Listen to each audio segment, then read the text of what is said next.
Hollywood loves beating you over the head with the same handful of westerns. Unforgiven, The Good, the Bad, and the Ugly, True Grit. Classics for sure, but worn out from overplay. Meanwhile, these 25 hidden gems sit gathering dust, just waiting for you to discover them. Let's shine some light on the westerns that somehow slipped through the cracks of popular culture, the ones that deserve more recognition than they got. If you haven't seen these films, you're missing out on some of the finest stories the genre has to offer. Let's fix that. Number 25, Johnny Guitar, 1954. Nicholas Ray delivers the most feverishly intense western of the 1950s with this technicolor melodrama that throws gender roles into a blender and anticipates the counterculture by a decade. Joan Crawford stars as Vienna, a saloon owner whose plans for expansion once the railroad arrives have earned her the hatred of local cattle baron Emma Small. Into this brewing conflict rides Johnny Guitar, a gunfighter-turned-musician who shares a past with Vienna. What makes Johnny Guitar utterly unique is how it upends Western gender conventions. The women drive the action, and their hatred for each other forms the core conflict, while the men largely react to events rather than initiating them. Ray shoots in explosive true color, using bold reds and blues to create an impressionistic landscape that reflects the characters' overheated emotions. The film can be read as a powerful allegory for the McCarthy era, with Emma's irrational hatred whipping the townspeople into a lynch mob reminiscent of HUAC hearings. Crawford and McCambridge's mutual loathing wasn't just on screen.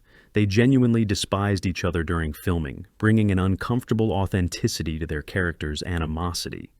Initially dismissed by American critics as bizarrely overwrought, Johnny Guitar found appreciation in France, particularly from François Truffaut, who recognized its subversive brilliance. It stands as perhaps the most successful operatic western ever made, pushing the genre's emotional possibilities to their absolute limit. Number 24, 3:10 to Yuma, 1957. Before the star-studded 2007 remake, Delmer Daves directed this taut, noir-influenced western starring Van Heflin as Dan Evans, a struggling rancher who agrees to escort captured outlaw Ben Wade to the train that will take him to prison. Most of the film unfolds as a two-hander between these characters as they wait in a hotel room for the titular train, while Wade's gang plots to free their leader. What makes the original 3:10 to Yuma special is its psychological depth. This isn't just a story about getting a prisoner on a train, but about how two men from opposite sides of the law come to understand and even respect each other despite their differences. Glenn Ford, typically cast as a hero, subverts expectations with his charismatic villain, who seems more admirable in many ways than the supposedly upstanding citizens of the town. The film's black and white photography creates a stark visual style that emphasizes shadows and confinement, building unbearable tension as the clock ticks down. Based on an Elmore Leonard short story, the film maintains his trademark moral complexity while adding layers of economic desperation to Evans' character that make his motivations understandable, if not always admirable.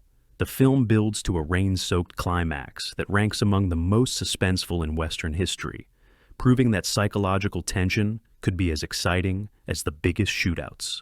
Number 23, Buchanan Rides Alone, 1958. Randolph Scott plays Tom Buchanan, a good-natured cowboy passing through the corrupt border town of Angry, where three branches of the same family control everything and immediately see Buchanan as an easy mark. After defending himself in a fair fight, Buchanan finds himself caught in an increasingly absurd series of double and triple crosses as the Agri clan members plot against each other while trying to steal his money. What makes this entry in the Scott Bowditcher cycle stand out is its surprisingly light tone. This is essentially a Western black comedy where Scott's straight-faced hero watches with growing incredulity as the townsfolk's schemes backfire spectacularly. Director Bud Bowditcher keeps the action moving at a brisk pace, finding humor in the contrast between Buchanan's straightforward decency and the comically Byzantine plotting of the Agri family. Craig Stevens delivers a memorably sleazy performance as the town's crooked lawyer, while Barry Kelly embodies corrupt frontier justice as Judge Agri. Shot in Arizona rather than the usual Alabama Hills locations, the film creates a distinct visual identity with its border town setting. While perhaps the least profound of the Scott Buttisher collaborations, Buchanan Rides Alone offers pure entertainment value with its satirical take on small-town corruption, and shows that even at its most light-hearted, the Western could deliver sharp social commentary beneath its adventure trappings. Number 22. McCabe and Mrs Miller, 1971. Robert Altman reinvents the Western from the ground up in this anti-mythic masterpiece starring Warren Beatty as a small-time gambler who partners with a madam to build a successful brothel in a growing mining town. What makes McCabe and Mrs Miller utterly unique is Altman's commitment to historical realism. This is a muddy, rainy, perpetually under construction frontier town where entrepreneurship matters more than gunfighting and opium provides escape from the harsh realities of frontier life. Vilmos Zsigmond's groundbreaking cinematography used a technique called flashing to create the look of faded period photographs, while Leonard Cohen's melancholy songs provide a haunting soundtrack that feels both anachronistic and perfectly suited to the film's mournful tone.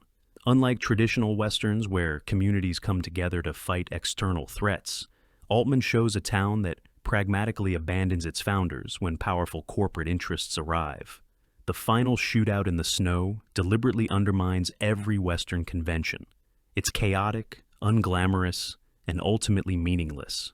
Initially polarizing critics upon its release, McCabe and Mrs Miller has gradually been recognized as one of the most influential Westerns ever made, informing everything from Deadwood to The Revenant, with its commitment to deglamorizing the American frontier while finding a strange beauty in its harsh reality. Number 21. The Big Country, 1958. William Wyler's epic Western somehow remains underappreciated despite its all-star cast and breathtaking scope. Gregory Peck plays James McKay, a former sea captain who comes west to marry into a wealthy ranching family only to find himself caught between two feuding patriarchs, his future father-in-law, Major Terrell, and his rival, Rufus Hannessy.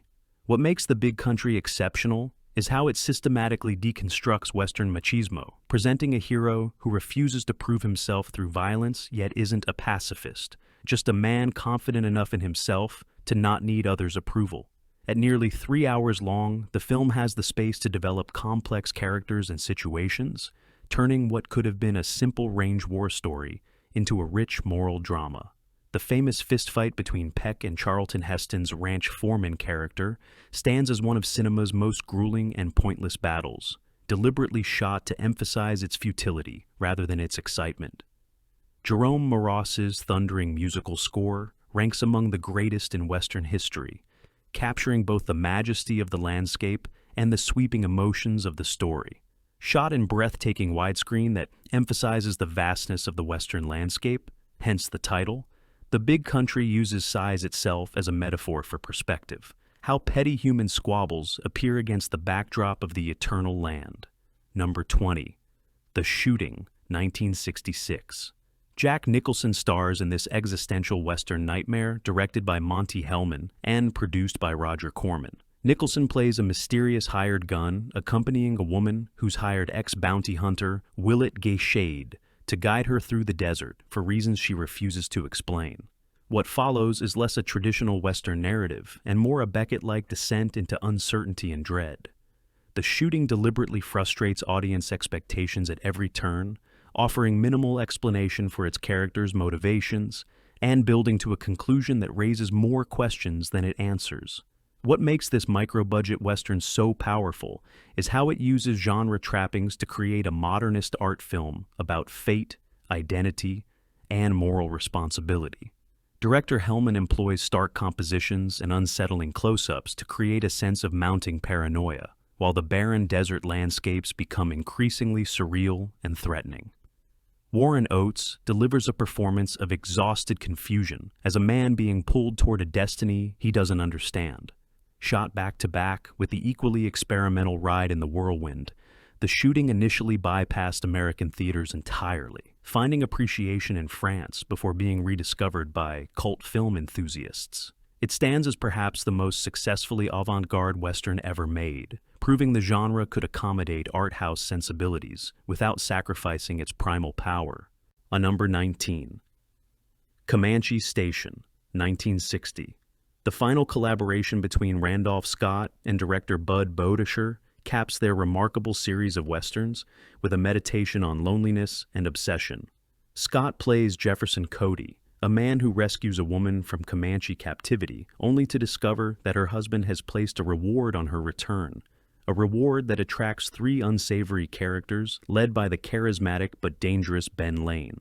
What makes Comanche Station stand out is how it distills the Western to its purest elements: the unforgiving landscape, the complex dance between honor and self-interest, and the thin line between justice and revenge.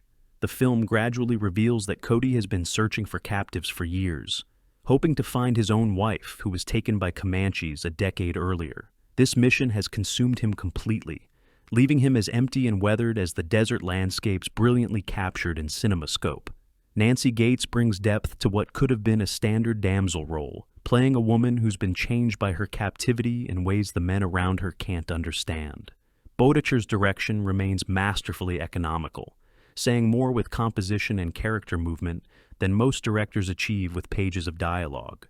The film represents the perfect culmination of the Scott Bodischer westerns, creating a tightly constructed moral universe where every gesture carries meaning. Number 18. Face to Face, 1967.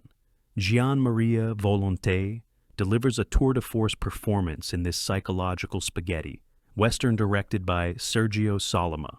Volonté plays Professor Brad Fletcher, a prim Boston academic with tuberculosis, who heads west for his health and finds himself kidnapped by an outlaw named Beauregard Bennett. What begins as a hostage situation evolves into something far more complex as the intellectual, Fletcher becomes fascinated by the freedom and power of outlaw life, gradually transforming from victim to something far more dangerous. What makes Face to Face extraordinary is its exploration of how civilization and savagery are often two sides of the same coin, and how quickly moral principles can crumble when tested. The film serves as a scathing critique of how intellectuals can rationalize violence when it serves their purposes, making it one of the most politically pointed westerns ever made. Director Solima creates visceral action sequences while maintaining focus on the psychological transformation at the story's core. Ennio Morricone provides yet another stellar score that underlines Fletcher's moral degradation. Unlike many spaghetti westerns that were chopped up for American distribution, Face to Face suffered from poor translation that obscured its intellectual complexity, leading to it being underappreciated compared to Leone's more famous works. It stands as proof that the spaghetti western could tackle sophisticated themes with nuance and depth. Number 17. The Great Silence, 1968. Sergio Corbucci's bleak masterpiece stands as perhaps the darkest spaghetti western ever made, which is saying something for a genre not known for happy endings. Jean-Louis Trintignant plays a mute gunslinger who protects a group of outlaws from bounty hunters, led by the sadistic Loco, played with chilling glee by Klaus Kinski. Set in the snow-covered Utah mountains during a blizzard, the film's white landscapes provide a stark backdrop for the inevitable bloody confrontations. What makes The Great Silence truly unforgettable is its absolute commitment to its nihilistic vision. This is a western where the traditional hero's journey is systematically dismantled, leading to one of the most shocking endings in cinema history. So devastating was this conclusion that American distributors demanded a more upbeat alternative ending, which Corbucci filmed but never intended to use. The Great Silence influenced countless filmmakers, most notably Quentin Tarantino, whose The Hateful Eight pays direct homage to its snowy setting and moral bleakness. Ennio Morricone's hauntingly beautiful score perfectly complements the film's themes of futility and doom. Barely seen in America upon its release, the film has gradually been recognized as a subversive masterpiece that deliberately undermines every Western convention to deliver a political message about the powerful exploiting the vulnerable. Number 16. Monte Walsh, 1970. Lee Marvin embodies the end of the cowboy era in this elegiac Western that's more character study than action film. Marvin plays the titular Monte Walsh, an aging cowboy watching his way of life disappear as corporations buy up ranches and modernization renders his skills obsolete. Jack Palance, playing against type, delivers a gentle performance as Monte's best friend Chet, who reluctantly adapts to changing times by taking a job in town and getting married. What makes Monte Walsh special is its dedication to authenticity in depicting the day-to-day life of working cowboys, and its poignant portrayal of men whose entire identity is tied to a vanishing profession. The film features some of the most realistic bronc-busting scenes ever filmed, with Marvin performing many of his own stunts despite being in his late 40s. Jeanne Moreau brings dignity and depth to what could have been a stereotypical prostitute with a heart of gold role as Monte's longtime love. Director William Fraker, better known as one of Hollywood's greatest cinematographers, brings a painter's eye to the landscapes while maintaining an intimate focus on the characters. The film's tone of gentle melancholy builds to a conclusion that feels both inevitable and heartbreaking. A perfect elegy for the cowboy way of life. Number 15, The Tall T, 1957. Randolph Scott reunites with director Bud Bodiger for this taut 78-minute thriller based on an Elmore Leonard story. Scott plays Pat Brennan, a struggling rancher who gets caught up in a stagecoach hijacking led by the chillingly affable villain Usher. Most of the film unfolds in a confined desert way station, as Brennan tries to protect a kidnapped heiress while looking for a way to defeat Usher and his two increasingly unstable henchmen. What elevates The Tall T beyond typical Western fare is the strange, almost intimate relationship that develops between Brennan and Usher, two capable men who recognize something in each other that might, in different circumstances, have been friendship. Richard Boone creates one of the most memorable Western villains ever, a man who kills without hesitation, but does so with a philosophical weariness and even occasional regret, making him far more complex than the typical black hat baddie. The film's lean storytelling eliminates every unnecessary element, creating unbearable tension, as Brennan must use his wits rather than just his gun to survive. Boetticher films the rocky Alabama Hills locations to emphasize isolation and vulnerability, making this spare, existential Western feel more like a chamber piece than an outdoor adventure. Number 14, Man of the West, 1958.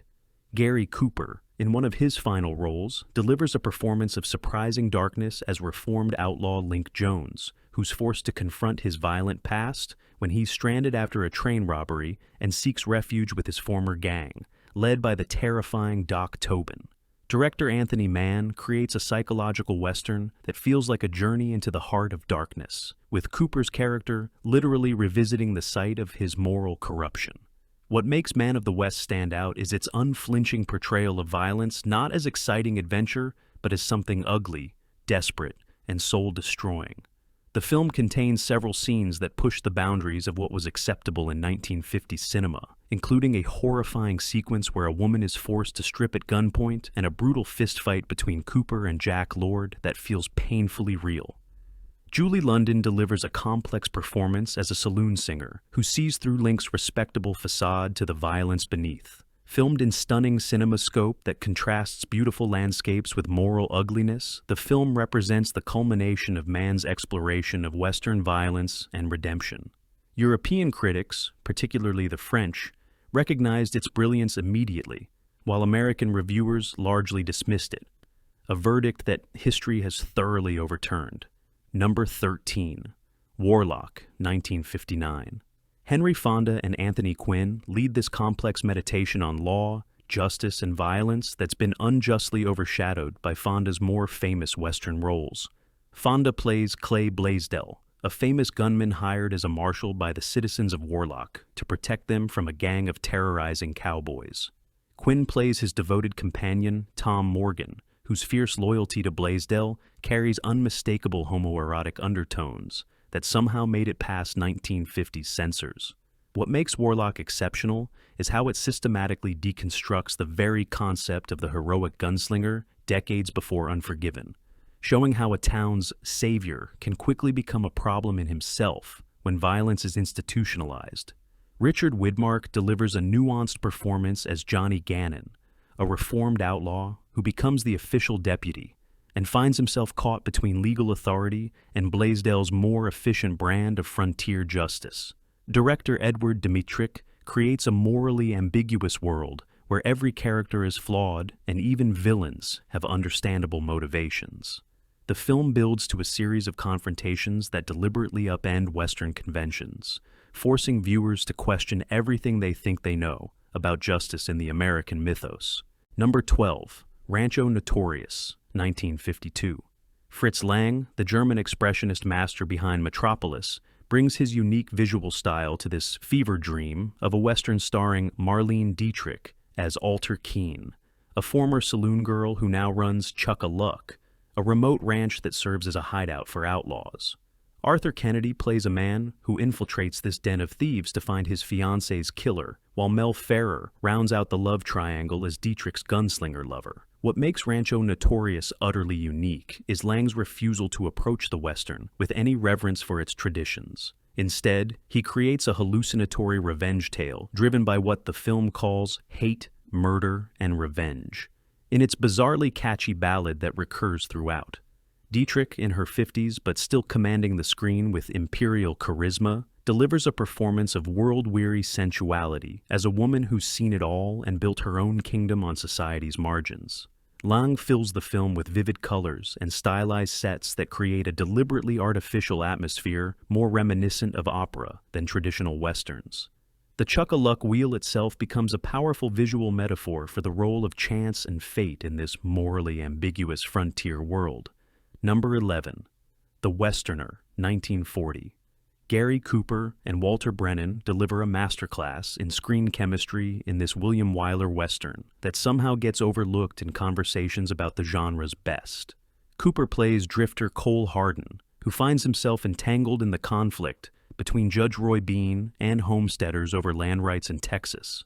What makes the Westerner special is how it subverts the typical black and white morality of 1940s Westerns through Brennan's fascinatingly complex portrayal of Bean, a corrupt, murderous judge who's also capable of genuine friendship and almost childlike admiration for British actress Lily Langtry, whom he's never met but worships from afar.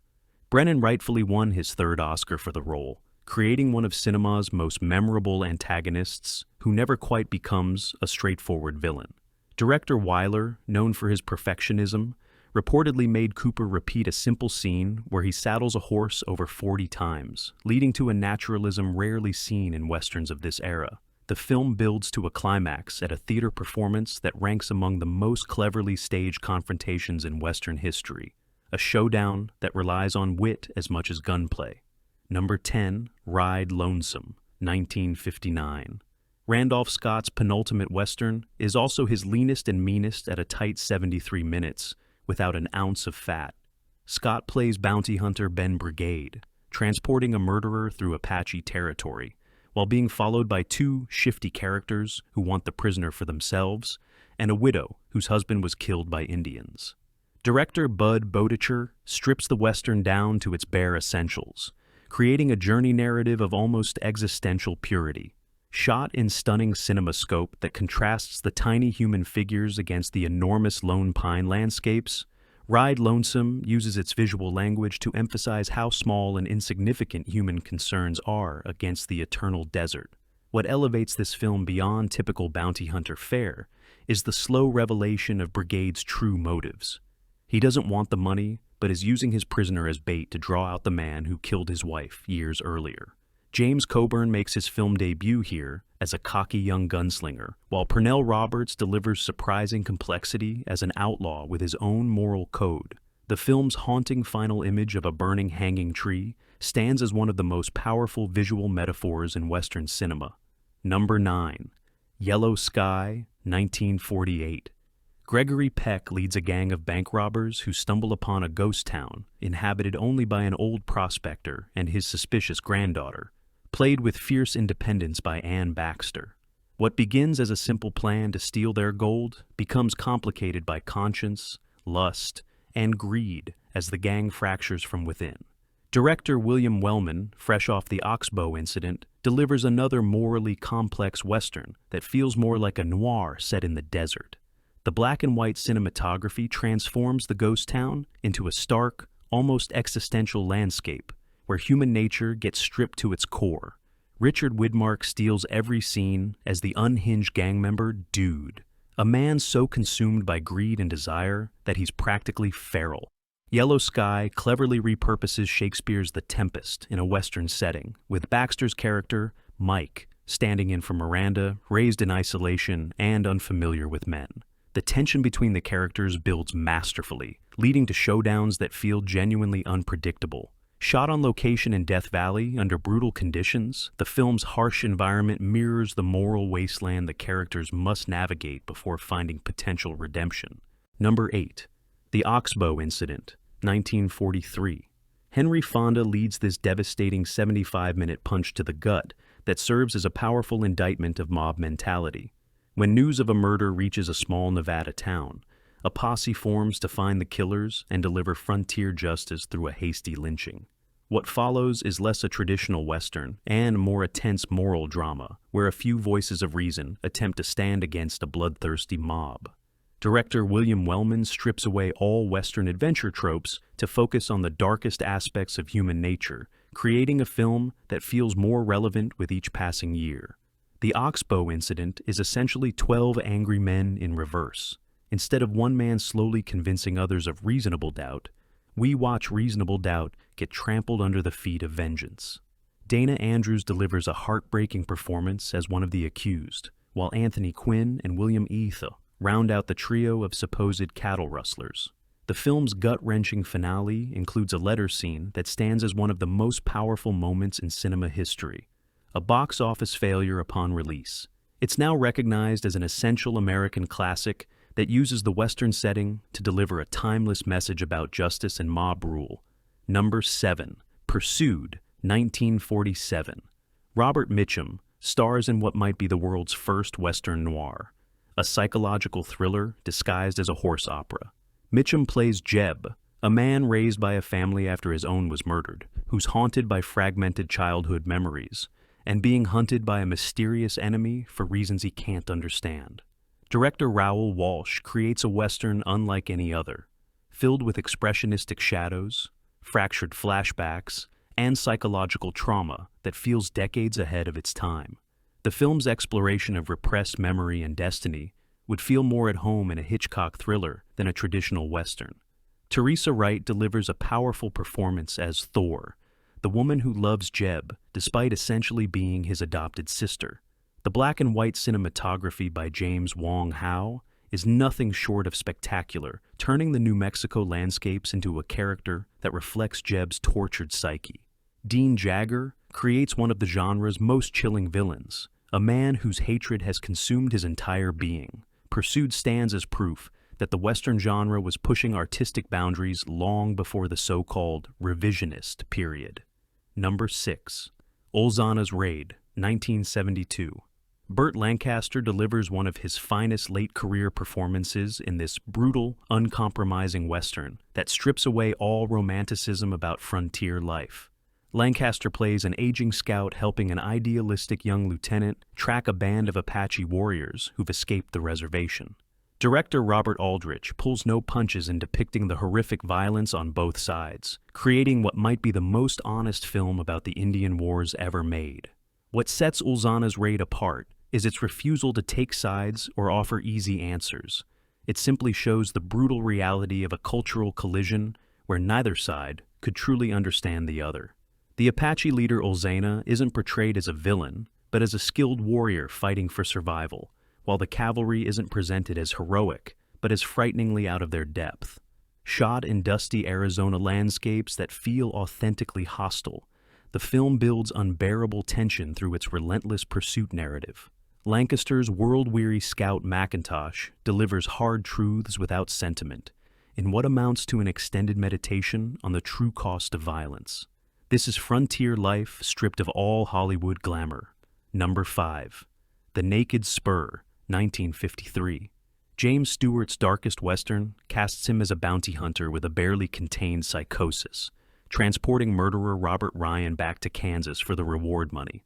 Anthony Mann's psychological Western masterpiece throws in Janet Leigh and two dubious companions, an old prospector and a dishonorably discharged cavalry officer, creating a powder keg of tension that's ready to explode at any moment.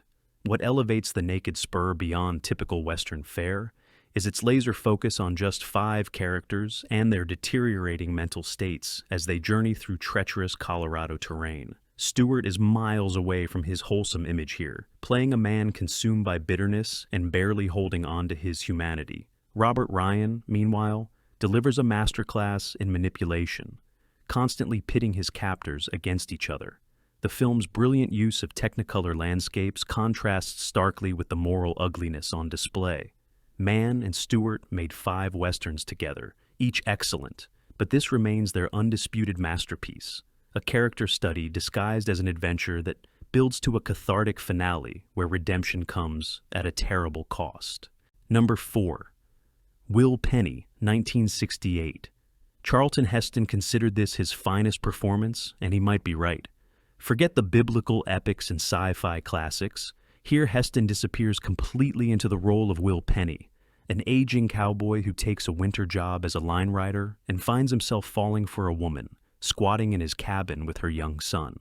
What makes Will Penny special is its absolute commitment to realism, showing the harsh, unglamorous life of a working cowboy with no romanticization whatsoever.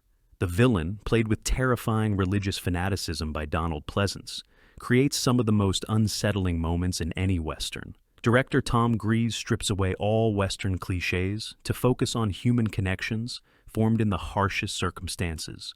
The love story develops with aching slowness and authenticity, while the ending avoids Hollywood conventions for something far more truthful. Joan Hackett's performance as the determined widow deserved Oscar attention, but was criminally overlooked.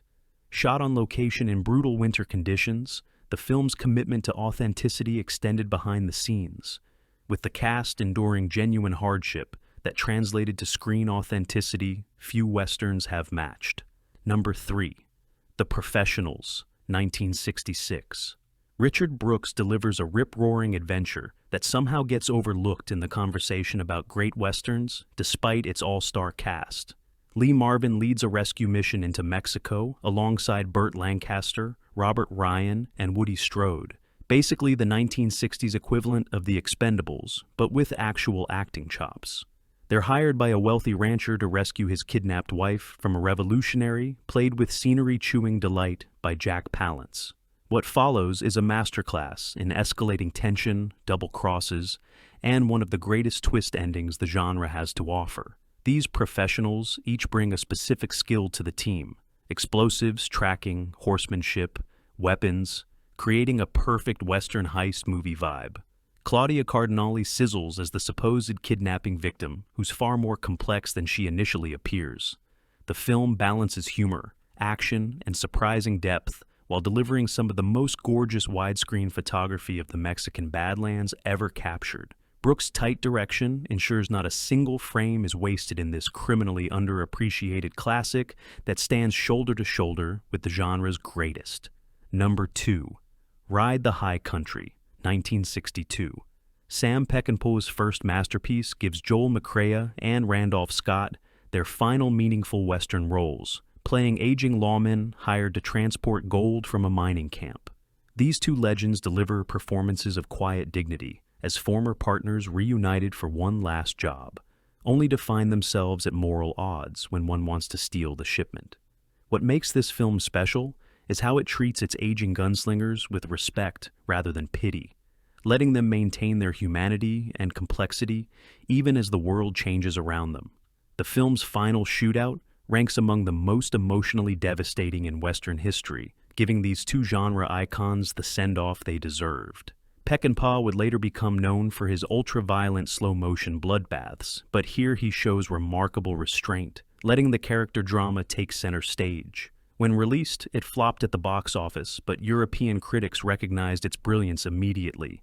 Now considered Peckinpah's first masterpiece, it beautifully captures the dying of the Old West with stunning Sierra Nevada landscapes serving as the perfect backdrop. Number 1. Day of the Outlaw, 1959. Robert Ryan leads this frozen Western nightmare as a bitter rancher locked in a land dispute with local farmers when his problems suddenly get much worse. A gang of outlaws led by Burl Ives, yes, the jolly Christmas singer, takes over the town during a blizzard, turning this into the tensest hostage situation you've ever seen. Director Andre de Toth strips away all Western glamour, delivering a harsh survival story, where the real villain might just be the merciless winter landscape itself. What makes Day of the Outlaw stand out is its unique setting. Most Westerns bake under the desert sun, but this one traps you in a claustrophobic snowbound hell where even the simplest escape becomes nearly impossible. Ryan excels as the reluctant hero, a man who begins the film as almost a villain himself before finding his moral compass when faced with something far worse. The film's bleak whitewash cinematography feels like a slap of cold air to the face, exactly what the genre needed. Now you know 25 Westerns that somehow got lost in the shuffle while lesser films stole the spotlight. Which hidden gem just crash-landed on your must-watch radar? Drop those hot takes below, smash that like button if your laugh muscles survived, and ring the bell so you won't miss our next deep dive into silver screen treasures. Until then, keep your reels spinning, your spirits soaring, and remember, on Golden Age Classics, the past is always rolling its next big punchline. See you in the comments, film fam.